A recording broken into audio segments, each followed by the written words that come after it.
Hola creativas y creativos de la comunidad CRAD, espero que se encuentren muy bien en esta noche. En este día 22 de octubre del 2020 estamos retomando nuestro CRAD Podcast y el día de hoy estaremos hablando de un tema que también da para mucha controversia y eso es lo que más me encanta del CRAD Podcast.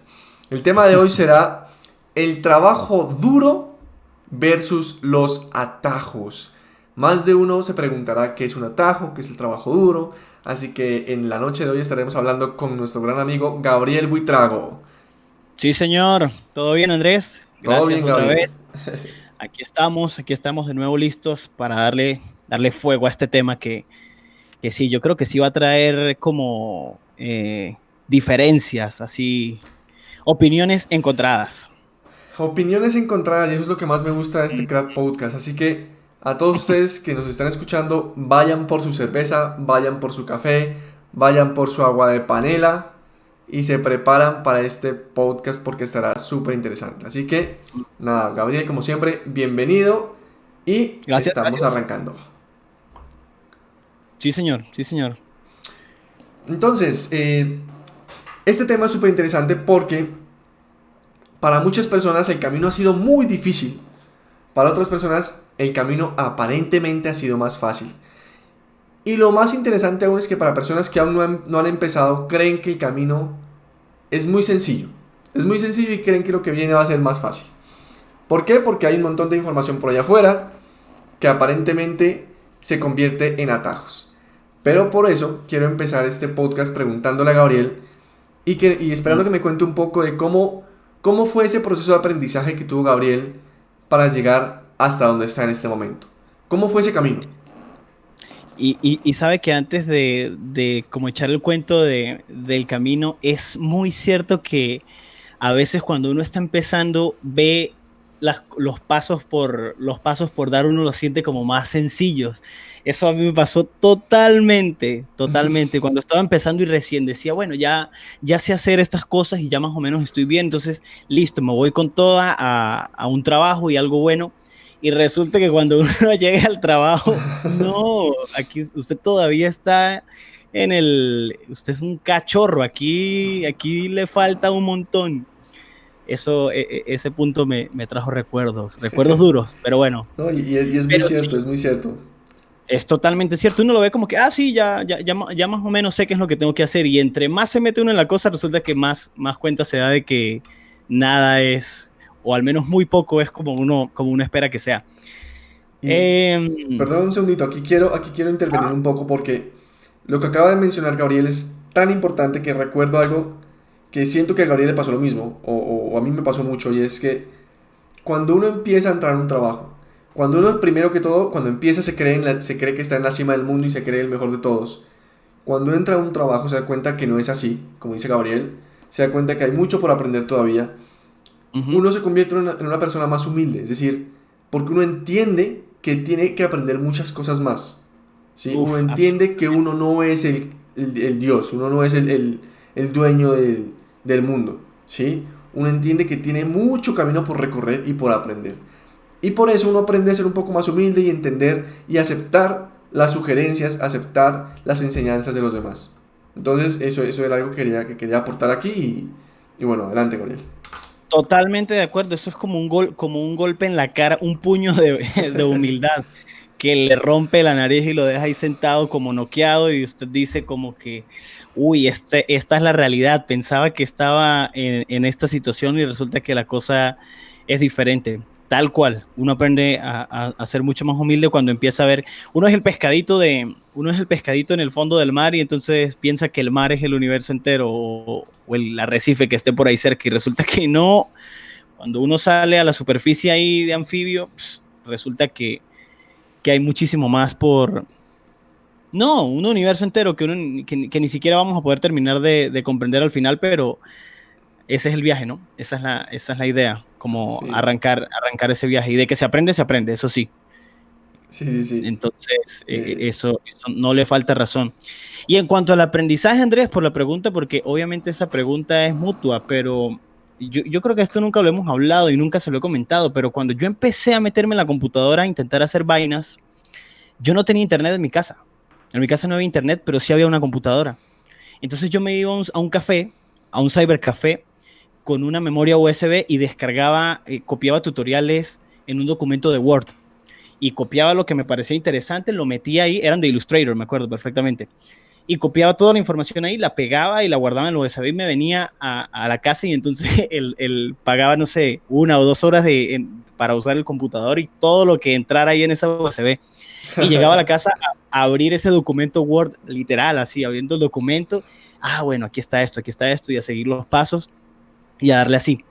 Entonces, ahí se puede decir que mi aprendizaje fue a punta de tutoriales. Yo creo que el 99.99% fue tutorial y de esa forma, así de crudo fue el principio. Ya que después cuando llegó el internet ahí a la casa ya obviamente iba a ser otra cosa, pero en el comienzo era como esa fiebre de querer aprender cosas y que no importaba que hubiese que ir al cybercafé allá y venir, caminar, volver, porque estaban como las ganas de igual querer aprender. Ese fue mi inicio, 100%. Nada de internet, una memoria USB, documentos Word y copiar y pegar cualquier cosa a internet que tuviese que ver con hacer como cosas en Illustrator. ¿A usted le fue diferente, Andrés? ¿Tenía internet? Eh, me encanta que hablemos de ese tipo de historias porque si uno se da cuenta, las personas que empezamos más o menos alrededor del 2009, 2010, por ahí, tenemos un cuento loco, o sea, una historia muy interesante por contar.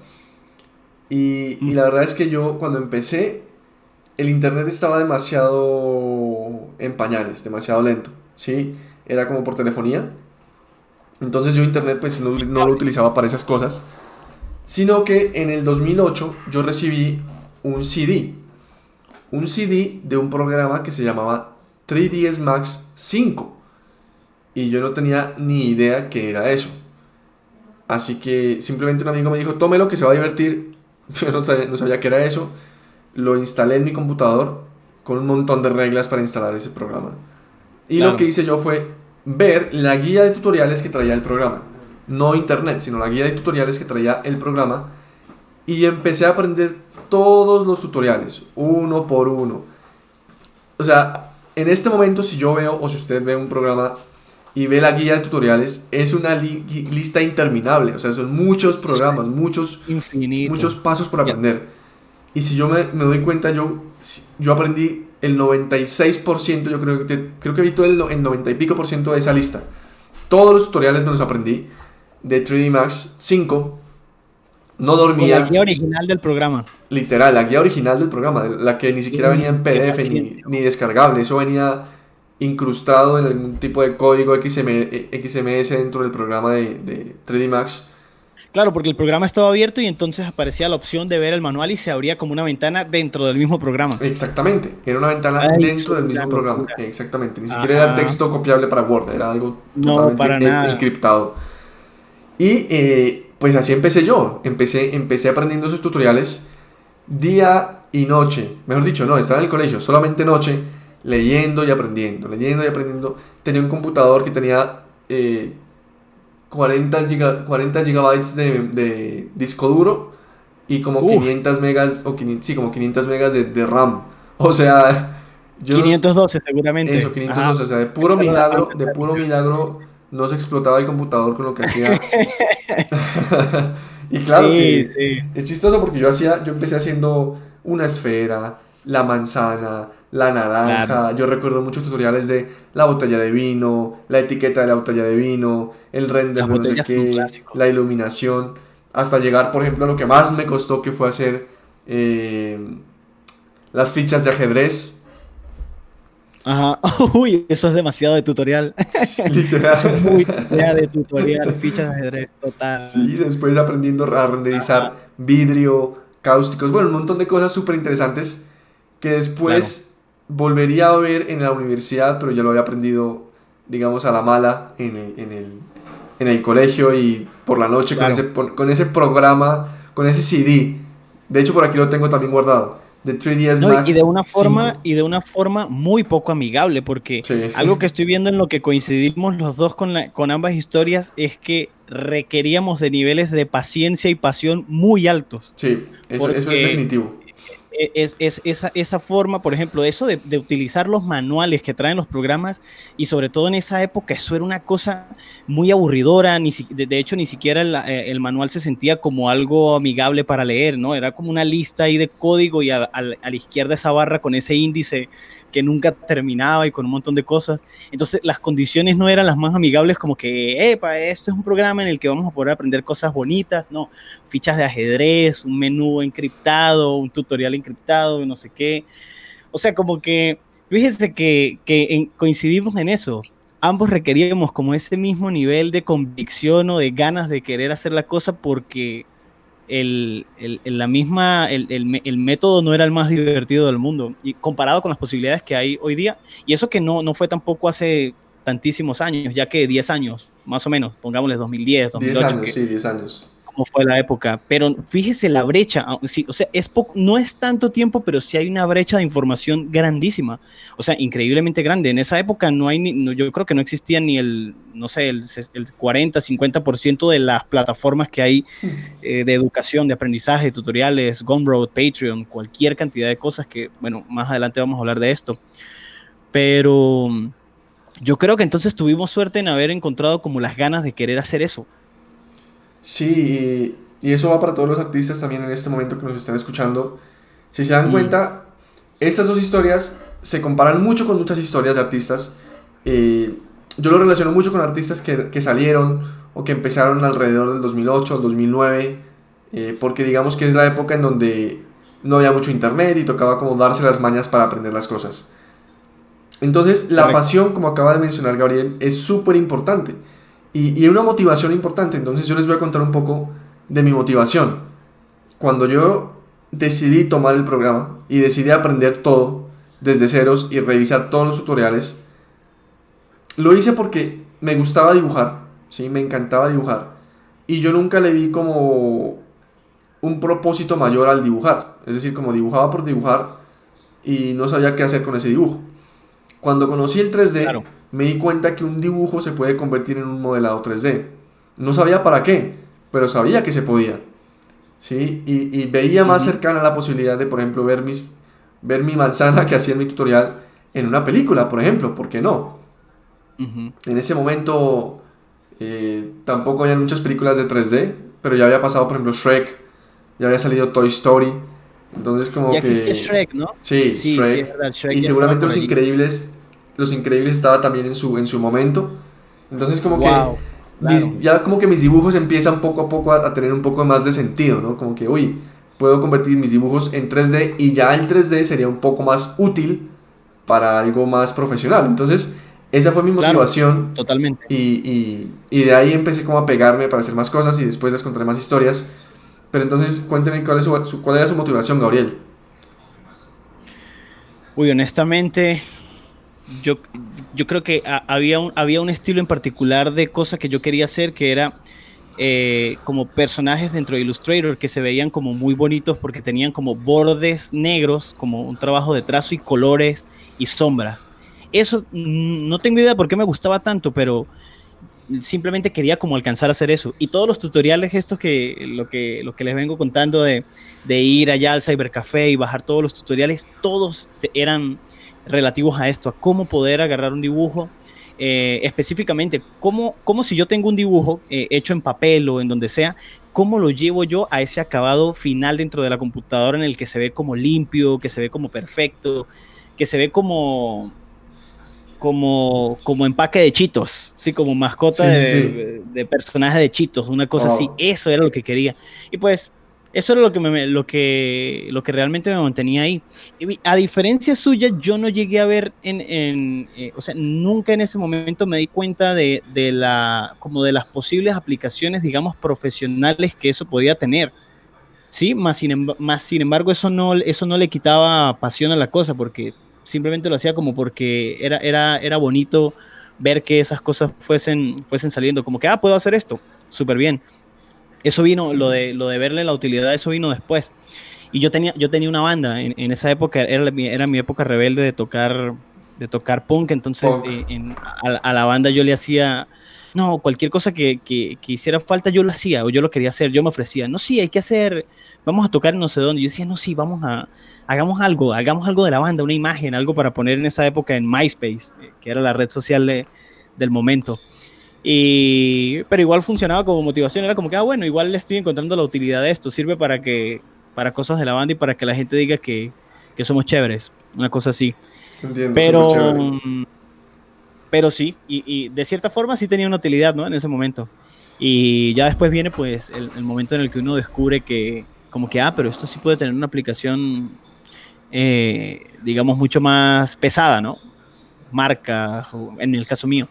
Pero, pero sí, es algo que se va descubriendo poco a poco. Y al principio, justo en ese momento, yo pensaba que lo hacía súper bien. Cuando hacía las cosas de la banda, ahí yo juraba que estaba en mi tope. Yo decía, wow, Sí. cualquier cosa la puedo hacer.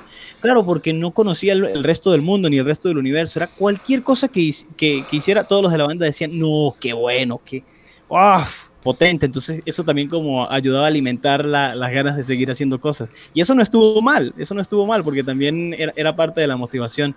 Pero en ese punto uno todavía estaba como con los ojos tapados, como que sin conocer la verdad de lo que de verdad es hacer las cosas muy, muy bien. Pero sin duda es una buena forma de comenzar también, porque está lo más importante que es la motivación. Sí, aquí hay algo súper interesante que nos menciona Gabriel. eh, y de eso quiero hablar un poco. Para mí, yo no sabía exactamente que existía, digamos, una salida profesional, pero la esperanza de que tenga una salida profesional era más fuerte. Es decir, se Mm, convirtió en una excusa para que yo pueda seguir haciendo mi arte. No sé si me hago entender a eso. Entonces, sí, eh, claro. a los chicos, si tienen dudas, después me preguntan. Pero entonces lo importante es que yo dibujaba por dibujar, ¿cierto? Y ya empezaban las críticas, empezaban a, como a pensar, bueno, y autocríticas, ¿no? ¿Para qué dibujo? ¿Por qué estoy haciendo esto? No sé qué. ¿Qué voy a hacer con mis dibujos? Cuando aparece el 3D y cuando veo que de alguna forma puedo evolucionar ese arte, ¿cierto? A un nivel más, a otro nivel, digamos, y que hay películas que se pueden hacer con ese tipo de arte, empiezo a encontrar una excusa para que yo pueda seguir haciendo mis dibujos. Claro. Entonces, yo no entendía nada. Obviamente yo no lo hacía por nada profesional, ni por plata, ni nada de eso. Yo lo hacía porque me gustaba dibujar. Y aún dibujo porque me encanta dibujar y porque me gusta. ¿Sí? Sino que encontré en este medio 3D una excusa para poder seguir haciéndolo sin que me critiquen. O tener una respuesta a esas críticas. No sé si me hago entender, suena muy chistoso. Sí, Pero sí, y lo que dice Gabriel es cierto. En ese punto, cuando uno está empezando, se siente en la cima del mundo. Yo recuerdo mucho que cuando totalmente. yo hice la primera botella de Coca-Cola, uff, yo decía, voy a trabajar en Coca-Cola, voy a hacer un montón de botellas, o sea, yo soy el más teso del mundo. En el colegio me Sí, decían que yo era el que mejor dibujaba, que yo era el que mejor hacía cosas 3D, que no sé qué, que locura. Y, y aquí empieza lo interesante de esto, porque este camino a veces no solamente es difícil porque es difícil encontrar la información, sino porque aparecen retos y obstáculos que uno tiene que empezar a superar. Y ujú. O en incluso eso yo demasiada recuerdo, información. sí, y yo recuerdo mucho que cuando estaba empezando, tuve una de mis primeras cachetadas y primer reto que debía superar. Y fue que un amigo mío en el colegio me dijo que, que bueno, yo hice la botella, estaba súper feliz. Él me dijo que tenía un amigo que trabajaba en la industria y que yo nunca podría llegar a hacerlo. Me dijo, Mm, eso es muy difícil, eso es imposible, eso para llegar allá hay que ser un putas, hay que ser un teso, hay que trabajar muchísimo, eso es imposible y usted nunca lo va a hacer. claro, claro. Wow, eso para mí fue mi primer puño en la cara, pero fue decirme, te voy a demostrar, amigo mío, que sí lo voy a lograr. Y ese primer obstáculo que uno tiene dos opciones, ¿cierto? Uno dice, él tiene razón, nunca lo voy a lograr, o decirle, amigo, te voy a callar la boca. Y algún día lo vas a ver. Sí, Entonces, ahí empiezan los primeros retos que uno empieza como a superar. Y se pone interesante el asunto porque empieza a ver como picante. ¿Qué opina de esos obstáculos que Claro, aparecen por ahí, Gabriel? claro, y es que cuando aparece, sin ese picante no hay emoción para seguir adelante. Porque es que si no hay obstáculo, si no hay problema, es como ver una película sin villano. O sea, no hay plot, Exacto. no hay trama, no hay un problema que solucionar. Y así no sirve una película, así no sirve un juego, sin problemas, sin enemigos, sin dificultades. Ese es el punto. Es eso de que alguien le diga a uno literalmente de esa forma, como lo está contando, debe ser una de las formas como más, como dolorosas, pero más potentes, porque es Sí, personal. Es personal, es como que alguien me lo diga así de frente en persona, también hace que se quede como más en la memoria, entonces queda como una marca ahí de que no, tengo que demostrar, le voy a demostrar a esta persona, o no solo a esta persona, porque ya en ese punto me imagino que cuando usted decidió conscientemente decirle, voy a callarle la boca y le voy a demostrar que está equivocado, ujú, no es solo por demostrárselo a esa persona, sino ya es como una meta impuesta personalmente sí, así es. de, es como para sí mismo. Y puede ser que a partir de ese punto es donde ya ahí sí comienza uno a trabajar duro, pero de forma consciente. Porque, por ejemplo, cuando estábamos al comienzo de estas historias, yo siento que en ese punto, cuando usted estaba sentado en el programa viendo el manual súper aburrido, encriptado dentro del mismo 3ds Max, o yo metido en el cybercafé bajando y copiando cosas en un documento Word, yo siento que ahí ya estábamos trabajando duro. Eso ya era trabajo duro, solo que no sabíamos que era trabajo duro porque estábamos como jugando. Sí, Pero exactamente. si, pero si lo vemos en perspectiva, había que ser muy, o sea, se siente como trabajo duro porque es un esfuerzo, es como requiere disciplina, requiere esto, requiere esa convicción, requiere como esa pasión. Entonces, es bonito ver en retrospectiva que ya estábamos trabajando duro sin saberlo. Luego viene ahora, después de estos retos y después de estas cosas, cuando aparecen estas situaciones, el momento en el que, ahora ya sé que estoy trabajando duro o ya sé que tengo que trabajar duro, que tengo que estudiar, que tengo que probar a hacer cosas, que tengo la meta de llegar a cierto punto. Eh, brutal. Esos obstáculos y esas cosas me parecen brutales. Creo que a mí no...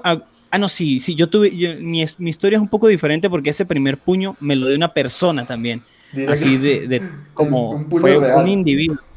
Pero este individuo, uy, este fue, creo que me dolió mucho. Siempre lo sigo recordando, pero le voy a agradecer a esa persona. Yo no sé si esto lo mencionamos ya en un podcast anterior, pero esencialmente yo ya me estaba graduando de la universidad y estaba todavía con esa idea de que yo era muy bueno, de que era un crack. Sí.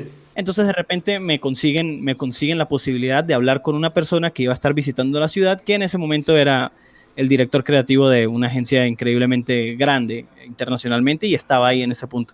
Ok. Entonces me dijeron, bueno, vaya que él lo va a estar esperando ahí, va y le muestra su cosa para ver qué le dice él, ¿no? Una orientación o si le ayuda a conseguir un trabajo ya que se está graduando. No, hermano, cuando yo llegué y me encontré con esa persona y le empecé a mostrar lo que estaba haciendo, ese hombre no sé con qué ojos me habrá visto, pero todo lo que le mostré y el punto al que le agradezco es que fue totalmente honesto, o sea, no disfrazó sus palabras, fue esto no está bueno, esto no está bueno, esto no está bueno. Y cuando terminó de ver todo me dijo, esto no te va a llevar a ningún lado. Uf, Así, con esas palabras textuales, esto no te va a llevar a ningún lado. Y uf, fue qué como, fuerte. ¡pum! Puño en la cara, caiga al Uf. piso, Y de frente uno no sabe ojos, cómo reaccionar a ojos eso. llorosos. Y ahí comenzó.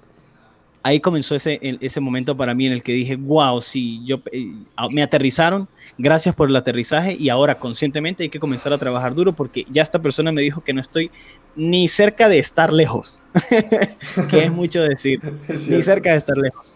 Ese fue mi puño, pero claro, sin duda esas experiencias son motivación, es como muy una película, el clásico plot de la película en la que el héroe está abajo primero y entonces alguien le dice que no puede y de repente todo el plot de la película es el héroe demostrando que sí va a poder. Eso somos nosotros de cierta forma, todos los individuos que queremos Sí. como cumplir ese camino, eso somos nosotros. Así es, así es. Y en este momento recuerdo, bueno, de hecho les recuerdo a todos los artistas que nos están escuchando que voy a enviarles en estos días un correo electrónico contando un poco la historia que les voy a mencionar en este momento. Y es que, listo, nos creemos los dueños del mundo, ¿cierto? Y eso a mí me da el coraje de empezar a participar en los foros. Porque en esa época aparecen los foros Oh, de, claro. de arte digital. 3D Total era un foro. 3D Poder era un foro de España, que yo conozco de 3D. Yo sé que de ilustración había el Concept Art Forum, creo que era. CG, y CG Hub también. CG Hub, que en paz descanse, Concept creo. Art, que en paz descanse, sí, total. CG Hub, y creo que ese Concept Art era conceptart.org, me parece. Sí, Sí, creo que sí es era ese. punto org. .org. Yo nunca me Qué metí ahí loco, porque qué no era viejo. mi fuente. Claro, su área era más el 3D Total y todos estos. Qué viejo es eso.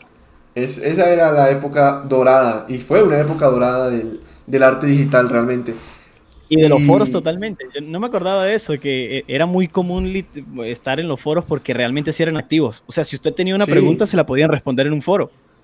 exacto, porque no existían las redes sociales como con tanta fuerza, o yo no Claro, conocía claro. redes sociales en ese momento.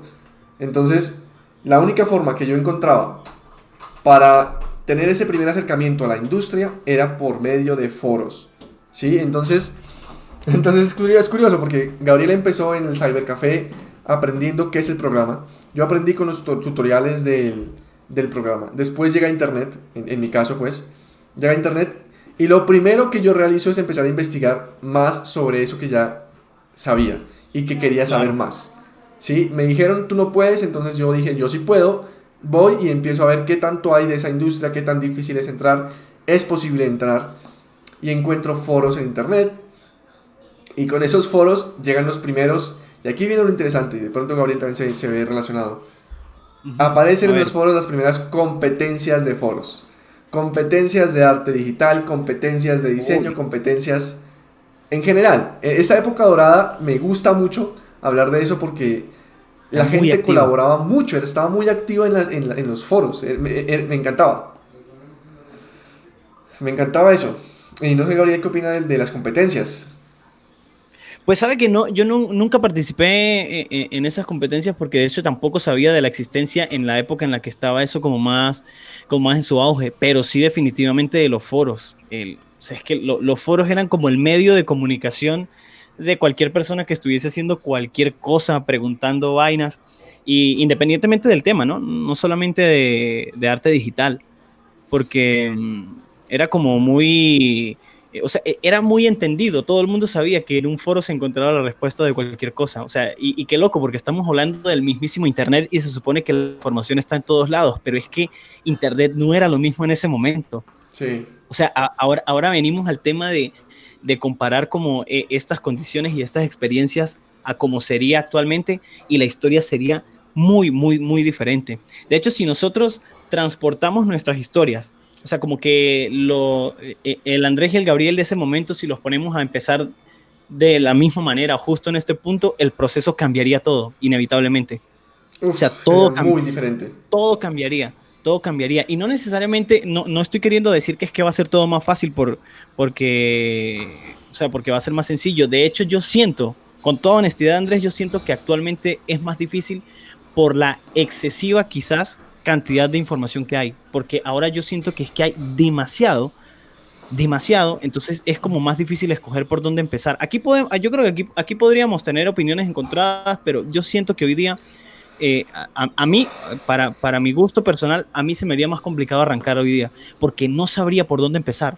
O sea, habría como tantas cosas, tanta información, todo el mundo sabe algo, todo el mundo enseña algo, que es como, o sea, eso está bien, eso es increíble, pero yo siento que es como un poquito abrumador también.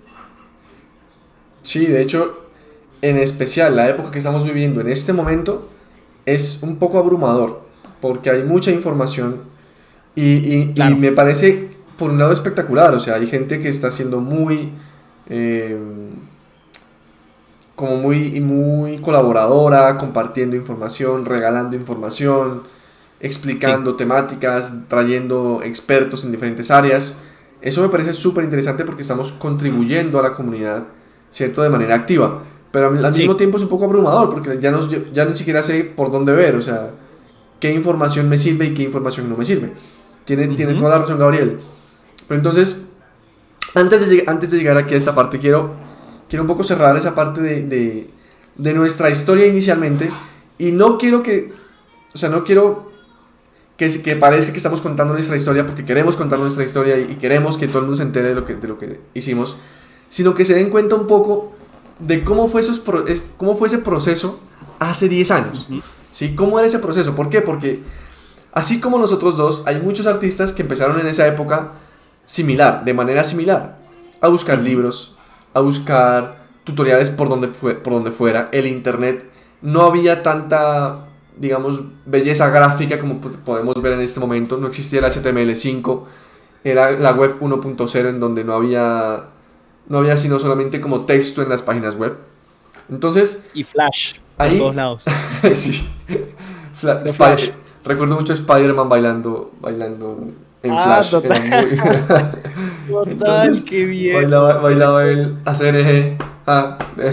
Era muy genial. Wow, qué recuerdo. Pero entonces, en ese momento existía algo que yo creo que Gabriel lo recuerda mucho, que fue esa primera academia 3D o academia de ilustración digital o de arte digital en el mundo, que se llamó Gnomon Workshop. El Gnomon, claro. Y todavía Exactamente. existe, ¿no?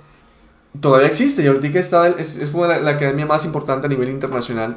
Sí, sí. Incluso por encima de Ringling y de todo ese tipo de academias. Eh, y Gnomon Workshop se llamaba así Workshop porque tenía un montón de DVDs y de talleres creados por artistas de la industria. Y aquí viene lo interesante. En esa época, ¿cierto? Con todas las dificultades de conexión que había y de acceso a la información que había, aparecen medios como estos.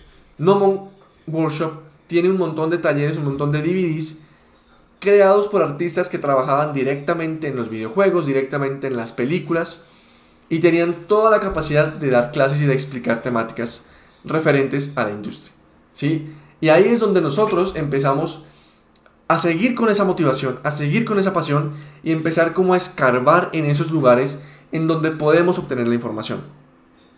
¿Sí? Entonces, el trabajo ya se convierte en esa búsqueda de información, ¿sí? En no quedarme quieto, hey, tienes que mejorar, ¿qué vas a hacer? Si nadie te va a dar la información, ¿sí? En el colegio no explicaban ese tipo de cosas. Entonces, ahora, si quieres trabajar en la industria, busca y encuentra por ahí quién te puede ayudar. Y ahí aparecen ese tipo de cosas. Entonces, eso es parte de ese camino difícil que hablábamos alguna vez. Claro. El darnos cuenta que no sabemos muchas cosas. Como dice Gabriel, nos hemos enfrentado a golpes en la cara. ¿Sí? Después les explicaré mi historia también. El caso Muy es duros. que la industria nos dice, hey, no estás preparado todavía. Te falta. ¿Sí? Y el problema es que Y eso está bien. uno empieza a preguntarse, ¿pero qué me falta si yo lo hago bien? ¿Pero qué me falta? Y ese preguntarse constantemente qué me falta es el que nos obliga a esa búsqueda intensa de fuentes de información. Claro, y siempre va a faltar algo. Andrés, y otra cosa que podría agregar aquí como relativo al motivo de por qué podríamos contar nuestras historias, algo que a mí me gusta de compartir eso es como mostrarle a las personas que el proceso de aprendizaje también puede ser una cosa muy cruda, muy, eh, o sea, demasiado simple. O sea, eso de ir a un cybercafé y guardar, copiar y pegar cosas en Word en USB para después llegar a la casa y estudiarlas, creo que fue la mejor universidad, la mejor cosa que pude haber hecho en toda mi vida y es algo así de tonto como suena. O sea, de ir y sentarse y copiar, pegar y hacerlo. O sea, no hay como, no tiene que haber una mística ni algo súper espectacular detrás de eso. O sea, yo lo cuento con todo el orgullo del mundo y con toda la felicidad del mundo porque estaba disfrutando, ese momento lo disfruté muchísimo porque en ningún momento sentí como que, qué mamera hacer esto. Al contrario, era súper divertido.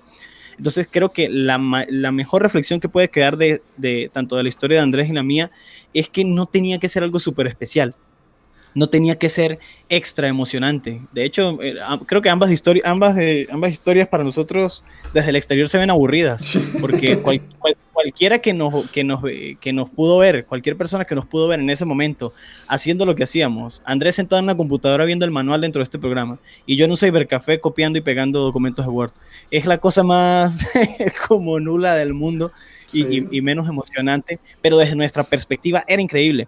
Entonces, la reflexión aquí con esto es que sea cual sea el proceso que ustedes estén utilizando para aprender o para iniciar en algo, no se preocupen si no es súper emocionante y deslumbrante, porque no tiene que ser así.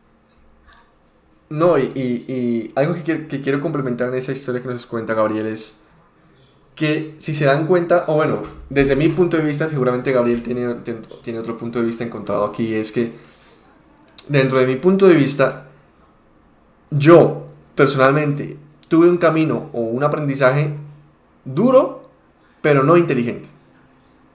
¿Por qué no inteligente? Porque no sabía lo que estaba haciendo. O sea, todo lo que yo hacía, y como dice Gabriel, es porque me divertía, es porque me gustaba, es porque me interesaba aprender, me gustaba levantar las piedras y buscar información. ¿Sí? Me encantaba hacerlo, Claro, pero yo no sabía para dónde iba. O sea, no tenía un no foco, no había una tenía dirección, no exactamente. había una Entonces, dirección, un yo lo motivo. que hacía Ok, era una esponja. Aprendí aquí, aprendí aquí, aprendí aquí, aprendí aquí. Y todo ese aprendizaje, ¿sí? Aunque fue duro, digamos que me ha servido mucho para entender muchas cosas como en perspectiva y entender muchos campos, digamos, y disciplinas del arte digital. Por eso es que me gusta la ilustración, el dibujo, me gusta hacer efectos especiales, me gusta hacer 3D. ¿Por qué? Porque en su momento invertí tiempo aprendiendo de todo. ¿Sí? Y eso, digamos que de alguna forma no es tan inteligente para poder conseguir el objetivo que uno quiere. Entonces, por eso me parece interesante que podamos contar nuestra historia, porque es una historia de muchos conflictos y digamos, de problemáticas dentro del aprendizaje, pero no necesariamente es inteligente. Y quiero contar aquí claro. rápidamente una historia, que es lo que dice Gabriel, que no siempre el camino va a ser fácil y no siempre va a ser emocionante.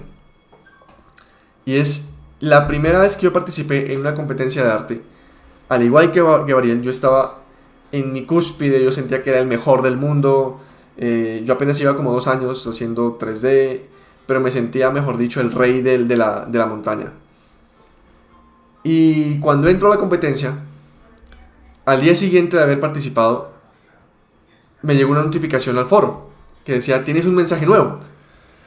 Y yo con esa emoción fui, abrí el mensaje y alguien decía, wow, no sabía que se permitían principiantes. Uf, Uy, golpe bajo. ese sí, ese fue el golpe más bajo que he recibido. Ese Eso golpe fue para mí mediante un fue foro.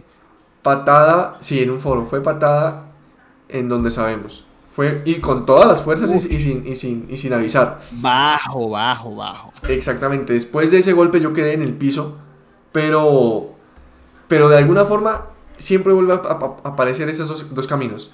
O te quedas en la tristeza y te das cuenta que no puedes, o te dices a ti mismo, hey, tú puedes lograrlo. Y dices como, voy a callarte, amigo. Yo sé que puedo Claro. lograrlo. Sé que puedo mejorar. Sé que puedo tener el nivel para alguna vez participar y ganarme un concurso de estos. Entonces, ese tipo de problemas que van a aparecer en el camino se convierten en una motivación. Y volvemos otra vez a la parte de las frustraciones. No podemos frustrarnos por este tipo de cosas, sino antes motivarnos a seguir mejorando, a seguir creciendo en el camino. Sí, correcto. Y esto me hace, esto me recuerda a las palabras de Anthony Jones, que siempre dice que si en algún momento alguien siente como un desánimo porque no está avanzando o no siente que está avanzando o porque le falta la motivación o porque ve que de verdad todo es muy difícil, piensen en que aunque lo crean o no, si invierten mucho tiempo en algo, tarde o temprano se van a volver buenos, sí o sí, porque así funciona nuestro cerebro, así funciona el aprendizaje. Hacer algo muchas veces nos va a hacer mucho mejores en lo que sea. Si nosotros, creo que el ejemplo que Anthony daba era como, ¿por qué, no sé, en su momento Michael Jordan o cualquiera de estos tipos, por qué tenían más posibilidades de encestar que yo? Pues simple, porque ellos todos los días lanzan y no sé cuántos miles de veces han lanzado el balón y cuántas veces lo he lanzado yo. Si ellos la han lanzado 20,000, yo las he lanzado 50 y entonces no hay manera de que los pueda superar. Entonces el punto es que crean, no, sepan que literalmente si ustedes son persistentes en lo que están haciendo, tarde o temprano se van a hacer muy buenos y eso va a mejorar. siempre va a mejorar. Igual que ir al gimnasio, Sí, indiscutiblemente. Es igual que ir al gimnasio, el cuerpo va a cambiar. O sea, si ustedes van un año al gimnasio y son disciplinados y cumplen ejercicio o hacen rutinas, lo que sea, a final de año el cuerpo no va a ser el mismo. Andrés, que está metido en este mundo más de la preparación física, lo sabe. Eso es, o sea, quieranlo o no, el cuerpo va a cambiar. Entonces, yo siempre tengo este tipo de cosas en mente, como que no importa cuánto pueda tardar, sé que voy a llegar allí. Ahora, aquí sí vale la pena, Andrés, mencionar que no, pero a pesar de que dije esto, no todo es solo trabajo duro, porque también está este concepto de trabajo duro versus trabajo inteligente, exactamente. ¿no? Te iba a decir Eso es algo que exactamente lo tenemos que mismo. mencionar. Exactamente. Sí, chicos, de alguna forma siempre llegamos a esta misma analogía, porque yo que entreno, digamos, gimnasio y me gusta toda esta parte deportiva, encuentro demasiada relación entre el camino del artista y el camino de un deportista o de un físico-culturista, por ejemplo. ¿Sí? O un atleta. O de un atleta Ujú. en general. El camino es muy similar, se encuentran cosas muy parecidas como la persistencia, como la disciplina, como los problemas que siempre van a aparecer, como tomar decisiones en si abandono o si continúo, ¿sí? En seguir luchando, porque ser deportista tampoco es fácil, ¿sí? Ser artista y ser deportista involucra alejarse de un montón de situaciones sociales, de situaciones cotidianas, pues, ¿sí? Porque involucran que la pasión y la motivación que tenemos es tan fuerte que, que nos permite investigar, mejorar y practicar en nuestra área, ¿cierto? Por encima Ujú. de otras, digamos, decisiones un poco más amigables para el resto del mundo, por ejemplo. Entonces me encanta que Gabriel ponga aquí esta analogía nuevamente. Y sí, de hecho también te iba a hablar de eso, del trabajo inteligente. Entonces chicos, aquí empezamos a hacer ese cambio. ¿Listo? Y Gabriel va a empezar con ese tema. Es el trabajo duro, ¿cierto? Sin sentido, a veces desgasta. Al igual que en el gimnasio. El trabajo duro e inteligente puede ser un poco más eficiente. Entonces, ¿qué opina Gabriel al respecto? Sí, y sabes que podemos mantener la analogía del gimnasio y del entrenamiento, porque yo le contaba a Andrés que yo empecé en medio de esta cuarentena también como con este plan de hacer ejercicios y yo soy un novato totalmente, pero estoy como iniciando, pero con bastante disciplina, o sea, así como que siguiendo el plan y toda la cosa. Y literalmente se empiezan a ver los cambios, o sea, empiezan a suceder y ahí es donde digo como que la relación entre la preparación física y la preparación de un artista es demasiado, demasiado cercana, o sea, es demasiado así. Ahora, en cuanto a este tema de la preparación y la cosa, hacerlo sin sentido sería lo mismo que ir como a un gimnasio y simplemente ponerse a levantar cualquier cosa. Por ejemplo, no es como que yo digo que yo voy a salir a correr todos los días y voy a hacer 1000 flexiones y eso va a estar bien. De hecho, cuando una persona, eso lo estoy aprendiendo, ¿no? Y de hecho, estoy compartiendo aquí lo que también estoy aprendiendo en el tema de la preparación física, que hay una Sí, cosa que yo jamás había considerado, que es que cuando alguien va a hacer preparación física, antes de comenzar a hacer un plan, tiene que saber cuál va a ser el objetivo. Para algunas personas puede ser perder peso, para otras personas puede ser ganar masa muscular o para otras personas puede ser como mantenerse en forma o como están. Y eso está totalmente el camino del artista. Es como que si el artista va a comenzar a trabajar o a entrenar o a prepararse, tiene que saber cuál va a ser su objetivo. Porque de esta forma va a trabajar con un sentido, va a tener una dirección. No le va a pasar como Andrés cuando estaba haciendo, o yo mismo, como cuando estábamos empezando y simplemente hacíamos cosas por hacerlas, por jugar. Estábamos progresando, pero estábamos progresando de la forma difícil porque o tal vez de la forma menos práctica porque no teníamos todavía en mente qué era lo que íbamos a hacer. Ahora, cuando yo comienzo a entrenar y ya sé que debo entrenar brazos, pero también debo entrenar las piernas para mantener un balance porque si no, no es la forma correcta de proceder. Lo mismo pasa ahí en el arte. Entonces, hay ejercicios para el brazo, entonces luego se combinan con otros en las piernas, pero todo esto gira alrededor de esa planificación, o sea, de ese objetivo que se tiene. Ese sería el trabajo inteligente. El trabajo duro en esta analogía sería ir al gimnasio, hacer 1000 cosas de todo y hacer eso todos los días. Eso es trabajo duro, pero el trabajo inteligente es darle sentido a esto mismo para cumplir un objetivo. ¿Ves, exactamente, Andrés? exactamente. Y eso, chicos, es algo súper importante que ustedes deberían empezar a hacer, y es plantearse sus objetivos. ¿Qué objetivos tienen en cuanto al arte? ¿A dónde quieren llegar?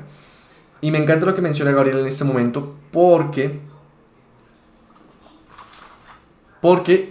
hace un momento él hablaba de que en este momento, digamos, en esta época es más difícil aprender, ¿cierto? Digamos, en este camino del arte digital, porque hay mucha información. Pero yo ahí, aunque concuerdo con esta base, ¿cierto? Con esta premisa, hay algo que sí me parece que en este momento, o sea, hoy en día, 2020, por lo menos en Colombia, ustedes tienen una ventaja sobre nosotros. Y es que hay tanta información sobre lo que es el concept art, sobre lo que es la industria, sobre lo que es el 3D, sobre lo que es la ilustración, sobre lo que es la animación. Hay tanta información que ustedes ya saben lo que eso es, ¿sí? Saben que eso existe y saben que se puede llegar. Entonces ya pueden plantearse objetivos. Mientras que cuando empezamos nosotros, no sabíamos, o sea, yo no sabía que existía esta industria. No sabía que podía ser un artista de personajes. No sabía que existían universidades que se dedicaban a eso a nivel internacional. No sabía que había una industria y una comunidad afuera. Entonces, esa falta de información acerca de la industria creo que fue la que permitió que tuviéramos ese trabajo duro y no inteligente. Entonces, ahora ustedes tienen la información para poder plantearse objetivos y ser un poco más, digamos, estructurados en su crecimiento y en su aprendizaje. Entonces tenía que mencionar eso, chicos. Y Gabriel, que Claro. ahí que te corté ahí, pero siento que es muy importante eso. O No, sea, no, para nada. recordar que, bueno, aquí planteo otra información, otra premisa para que Gabriel mencione ahora. Listo, el trabajo inteligente se puede hacer teniendo objetivos. Y aparte Ujú. de tener objetivos, sabemos, y todo lo que hacemos con crear es decirles a ustedes, que existen una serie de fundamentos artísticos, ¿sí? Que deben aprender para que el aprendizaje sea eficiente y sea inteligente. Si ustedes aprenden los fundamentos, de ahí en adelante simplemente es aplicarlos hacia el objetivo que ustedes tengan. ¿Sí? Esa es la forma inteligente de, digamos, de aprender y de entrar en esta industria. La forma a la que nos enfrentamos Gabriel y yo, por lo menos yo, en este caso fue que no teníamos, así como no sabíamos qué era la industria, no teníamos ni idea qué eran los fundamentos artísticos. No sabíamos nada de eso. O sea, yo me enteré que existen los valores hace como 5 años, 6, no, como 4 años. Y aprendí qué son los valores hace 2 años. O sea, es como seguir avanzando con un trapo en los ojos, ¿sí? Como a ciegas, como avanzar, sí, pero sin saber para dónde ir. Entonces como que Ujú. vas aprendiendo información, vas aprendiendo de aquí y de allá, pero esa información no tiene sentido. ¿Por qué? Porque no estás viendo tu camino. Cuando uno aprende los fundamentos y entiende lo que son los fundamentos, poco a poco te vas quitando esa venda, ¿sí? Y vas viendo para dónde vas. Y eso te ayuda a enfocarte un poco más. Entonces, digamos que esa es una de las ventajas que tienen ustedes, y es que con CRAD y con un montón de fuentes han podido obtener ese tipo de información, de saber qué es lo que necesitan para poder continuar y empezar en su camino, digamos, del arte digital. Claro, yo no me imagino cómo hubiese sido tener un CRAD en ese momento, por allá en ese 2010 o en ese Uf, 2008, o cualquier otro tipo de comunidad. O sea, yo estoy seguro que al menos personas como Andrés o como yo hubiésemos sido como los primeros en estar ahí pegados buscando excusas para, no sé, para estar en cuanto evento o en cuanta situación, porque eso hubiese sido como conseguir el paraíso, como que, sí. wow, esta gente que está buscando algo similar o tiene intereses similares a los míos, uff, increíble. Y de paso que son un poco más específicos, ¿no? Que es un poco menos común. Entonces sí, de verdad lo que dice Andrés es total. No es querer decir que las generaciones nuevas la van a tener más fácil, porque igualmente van a tener que trabajar mucho, incluso tal vez más, porque ahora hay más personas trabajando, como al haber más información, hay más gente aprendiendo, hay mucha más competencia. Es natural así que el volumen de personas participando y queriendo estar en esto aumente. pero sin duda todos los recursos están allí. La desventaja que yo veo de esto, la única que veo es que hay demasiada información y eso puede ser confuso, pero la ventaja definitiva que yo veo es que todo está allí, al alcance de una computadora esencialmente, y más sumando eventos personales y todas estas cosas que enriquecen eso muchísimo, pero de verdad que las condiciones que la información que Internet ofrece actualmente, puff, son brutales, o sea, son increíbles, increíbles. Sí, sí, sí, es cierto. Y aprovechen esta información, chicos, porque realmente, como decía Gabriel, nos hubiera encantado poder tener este tipo de comunidades cuando empezamos. Y estoy seguro que si hubiera existido algo como CRAD, un montón de amigos hubieran sido de esta comunidad. Porque yo estaba buscando Total. cómo mejorar y si hubiera encontrado personas para mejorar, digamos, a mi lado, hubiera sido como más interesante el camino. Entonces, digamos que saquen el mayor provecho a este tipo de contenidos. Y esto me trae pues a varias cositas y es que lo que dice Gabriel al final fue muy importante. En este momento, chicos, aunque hay mucha información allá afuera, asimismo hay muchas personas aprendiendo más fácil y aprendiendo más rápido que ustedes. Ujú. Asimismo, hay muchas personas que quieren entrar en la industria del arte digital. La competencia es mayor. Y no solamente es mayor por el número de personas. Aparte de que hay más personas aprendiendo este tipo de herramientas, a nivel tecnológico la industria ha crecido muchísimo. ¿Sí? Así es. Y cada mes o cada día los procesos y los flujos de trabajo cambian y se van volviendo un poco más especializados. Entonces, lo que sabías ayer ya es obsoleto. Hay que mantenerse constantemente aprendiendo para poder estar al día con la información necesaria, con la tecnología necesaria. Y esto viene a un comentario que me hicieron justamente el año pasado en el Trojan Horse. Y me dijeron, hace 2 años, tu portafolio hubiera sido excelente para trabajar en cualquier empresa. Pero hoy han cambiado las cosas. Hoy la industria exige un poco más de calidad a nivel de texturas, un poco más de fotorrealismo a nivel de materiales, un poco más de fotorrealismo a nivel de piel, de shaders, de cabello, ¿sí? Entonces, Ujú. si se dan cuenta, la exigencia de la industria es cada vez mayor gracias a que aparecen cada vez más tecnologías nuevas. Entonces, Claro, prepárense para totalmente. eso.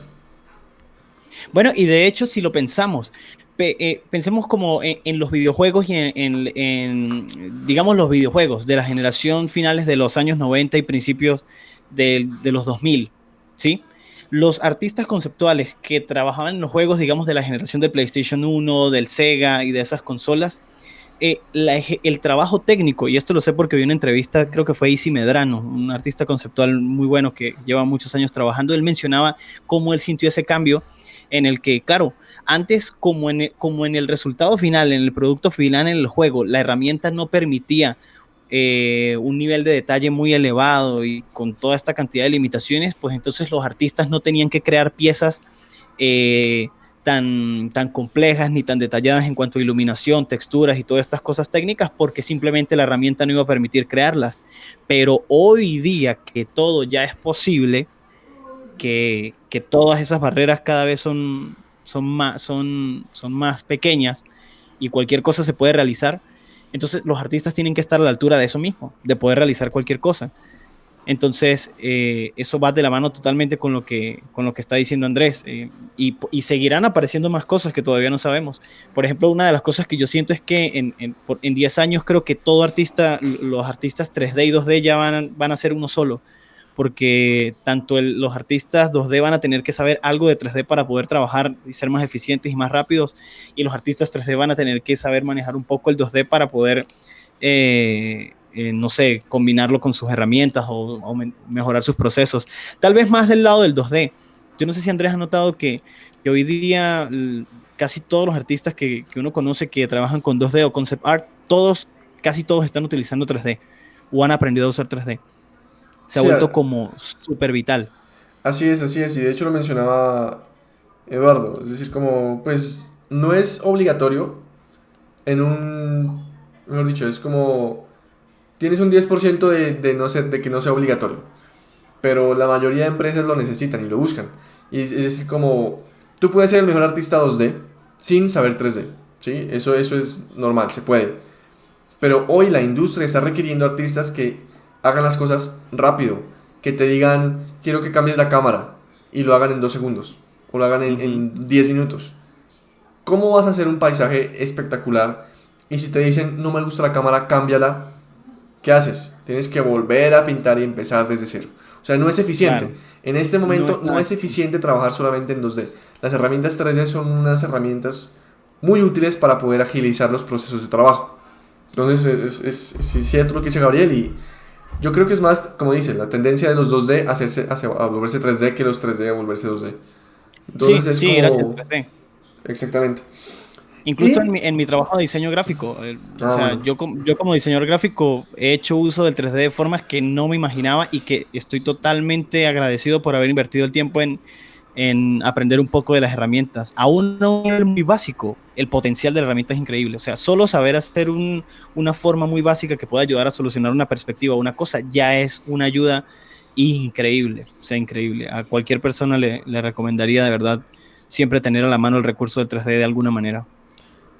Sí, exactamente. O sea, soluciona problemas de perspectiva de manera inmediata y también para diseñadores aprender un poco de partículas, un poco de efectos, podría darles un poco Sí. de variedad, digamos, en esa creación, materiales, iluminación. Entonces puede solucionar un montón de cosas que vuelve Ujú. más eficiente el trabajo. Entonces, súper interesante.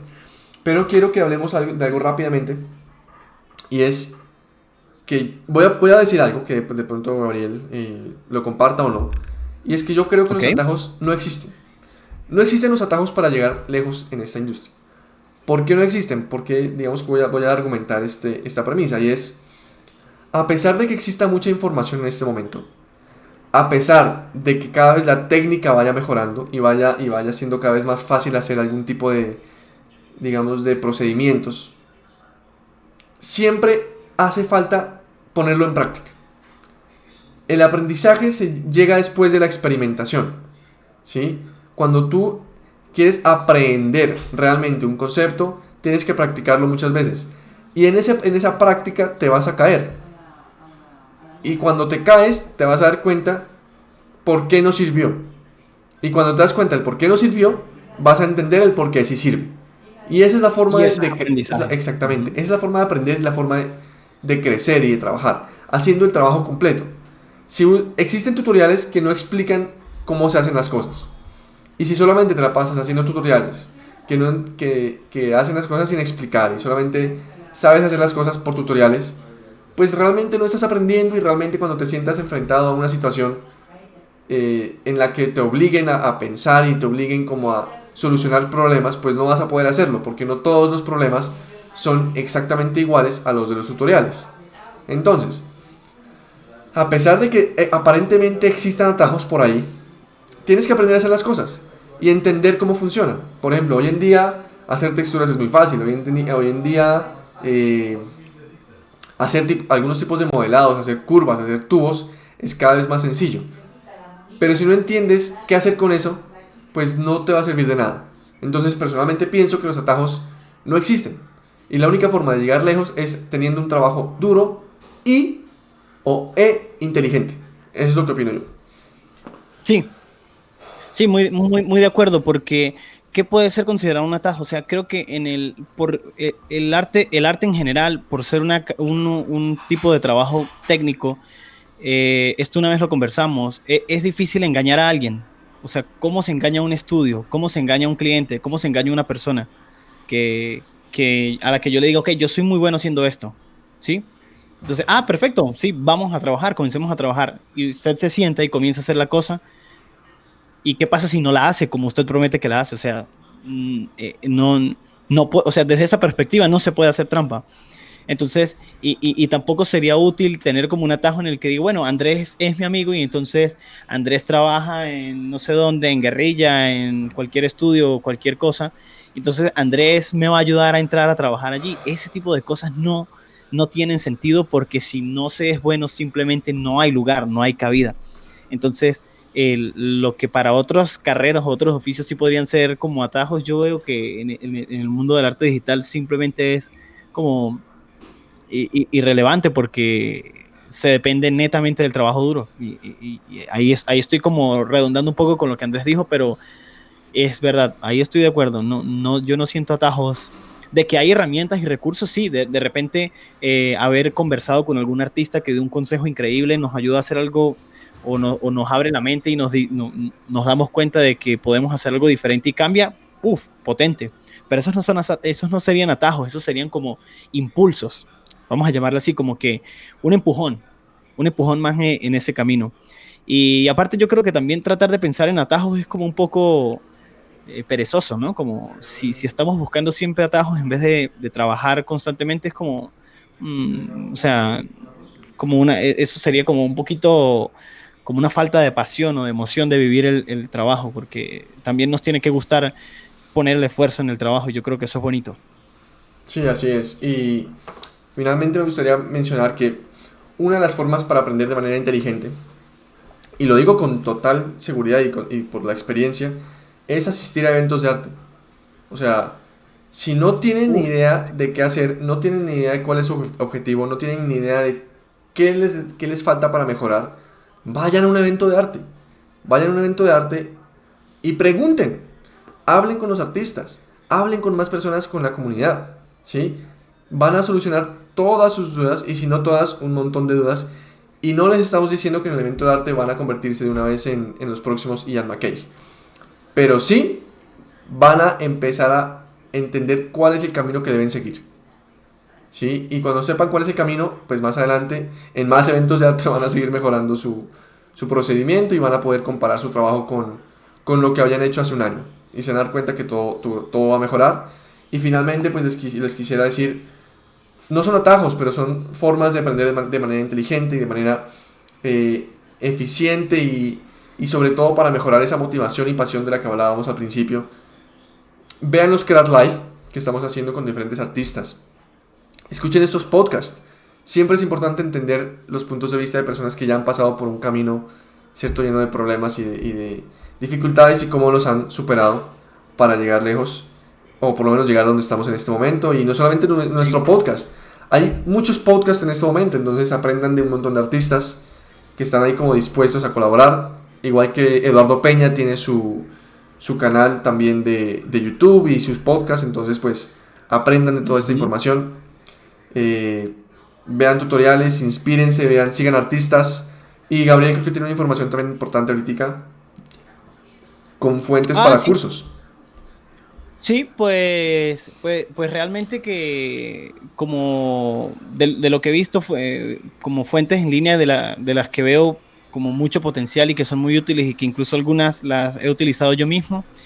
Creo que así muy brevemente podríamos mencionar, y creo que Andrés está de acuerdo con que estas son bastante clave.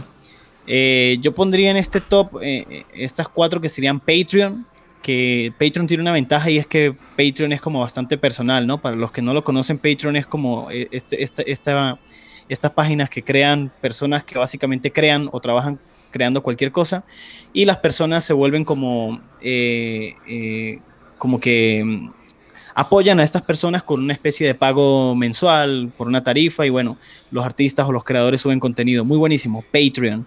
Está CubeBrush, que se escribe como cubo de cubo en inglés y brush de brocha. Esta comunidad tiene mucho tiempo, ¿no, Andrés? Esto existe desde hace bastante tiempo. CubeBrush tiene Sí, bastante yo tiempo en me línea. atrevería a decir que después de No More Workshop, cuando se empezó como se empezaron como a cerrar los foros de a pocos, empezó a Ajá, aparecer CubeBrush, que eso es es como verdad. 2011 o 2012 por ahí, creo yo. Tiene ya, tiene ya buen rato rodando CubeBrush, o le podemos decir CubeBrush, para decirlo como se escribe. Por lo mismo que tiene bastante tiempo, hay muchos artistas que tienen tutoriales allí y los precios son muy buenos. O sea, los costos son bastante razonables y bastante accesibles. Gumroad, por supuesto, yo creo que la mayoría de los que estén en el mundo del arte digital ya me imagino que saben si sus artistas, las personas que siguen tienen Gumroad, pues obviamente es como otro de esos sitios, otra de esas plataformas que es buenísima seguir. Y esta última, que es doméstica, de que antes de comenzar a grabar el podcast hablábamos con Andrés, que doméstica actualmente está muy, muy potente. Yo hace poco hice como un curso que me costó 25,000 pesos, una cosa que me pareció absurdamente económica y por un contenido de muy buena calidad. Entonces, y de un montón de temas, creo que hay, bueno, no sé, creo que doméstica no le falta absolutamente nada en cuanto a temas, ¿no? Como desde producción musical hasta cualquier cantidad de cosas. Sí, está increíble. Muchísimo. Les recomendaría Doméstica. Si están buscando un curso o algo, visiten Doméstica. Los precios están buenísimos. El contenido, la calidad muy bien organizada. Y aparte de eso, creo que estaría Linda también. Linda, que es bastante viejo. Linda, se escribe Linda, pero con Y. Otra página que tiene muchísimo tiempo rondando y que cursos y de contenido infinito de muchísimas cosas. Creo que en estas plataformas hay un buen contenido. Si hay alguna que no conozcan y les interese, tengan por seguro que no van a perder su tiempo revisándolas porque son muy, muy buenas plataformas y pues con muy buen contenido. Creo que eso es lo que quería aportar en esta parte. Ahí termino. Me parece espectacular y chicos, si tienen dudas sobre los sitios que acabamos de mencionar, nos comentan por favor ahí, estaremos pendientes de responderles. Muchas gracias por haber escuchado nuestro podcast. Estuvo un poco largo, pero seguramente hay muchas cosas más por hablar con Gabriel. De hecho, lo resumimos bastante. Sí, es que siempre queda tema, queda mucho tema. Pero eso es lo bueno porque todo va surgiendo. O sea, nosotros no planeamos al 100% esto que conversamos aquí, sino que tenemos una idea principal y algunas cosas, pero de resto ya es como que, pues, todo sale porque es una conversación y siempre va a haber tema. Entonces, como sabemos que siempre va a haber mucho de qué hablar, es como que ya sabemos que siempre va a haber algo que discutir. Así es. Y para los que llegaron hasta acá, muchas gracias por haber escuchado este podcast. Les tenemos una sorpresa, no les diremos cuándo, pero la idea es que podamos hacer un podcast con más artistas, con más invitados. De hecho, ya tenemos por ahí un par de artistas confirmados, entonces muy pronto tendremos nuestro podcast con más artistas. Así que muy pendientes, chicos. Nuevamente, mil gracias por haber estado conectados. Los esperamos para nuestro siguiente podcast. Los espero este domingo para nuestro Craft Live con el gran Esteban Ariza, que trabaja en Australia. Ha trabajado en diferentes empresas de cine, de VFX y de videojuegos, así que el tipo es un crack. Así que nada, súper invitados a que nos acompañen. Y Gabriel, como siempre, muchísimas gracias por haber estado con nosotros en este momento. Bueno, Andrés, conmigo. A usted siempre. Como siempre, buenísimo. Mi hermano, como siempre, ahí estamos firmes en la jugada. Y, claro que sí. Y un abrazo para todos. Y hasta aquí llegó este Craft Podcast. Así que un abrazo y sigan creando, chicos. Chao, chao. Chao, chao.